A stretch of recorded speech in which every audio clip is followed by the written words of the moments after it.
Nawaambia karibuni na wakaribisha.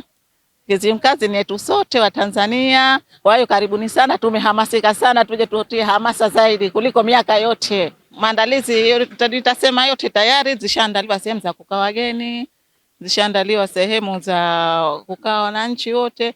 Yaani yote kuchanganyika, tumefurahi sana. Na tumehamasisha zaidi, tumeanza usafi kijiji kizima hiki. Kizimkazi zote mbili, shehia zote mbili, Mpunguni na Dimba zote tumefanya usafi. Mpaka shule za sekondari kule Asinuma kama tumefanya usafi, yote ni hamasa. Ninachokipenda sasa kutoka nafsi yangu kiwepo tena basi ule utaratibu wa kuleta wanyama.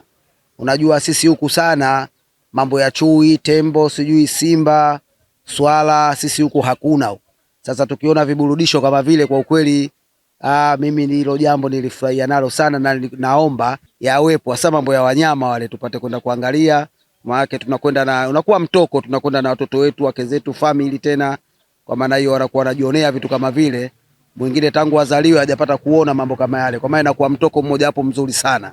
Tunawaomba tu wafike kwa wingi, kwa sababu ni mji ambao kuna wakarimu, watu wake ni wakarimu, ni mji ambao watu wake wanapenda watu, ni mji ambao watu wastaarabu. Waje kwa wingi kama alivyokueleza mheshimiwa hapo, kwamba hata kama una kulala, zipo skuli, zipo madrasa chuoni, zipo msikitini, umeona bwana, mjini huko yako makanisa yapo, kwa maana unaweza ukaijihifadhi na shughuli zako zikaendelea kama kawaida. Asubuhi ukaamka ukaangalia tamasha kama kawaida na mambo mengine yanaenda. Kwa kweli ni kijiji kimoja hapo ambacho hakina matatizo sana, ni kijiji kiko vizuri tu kabisa, na ndio maana hata wageni watalii wanapenda sana kuja Kizimkazi.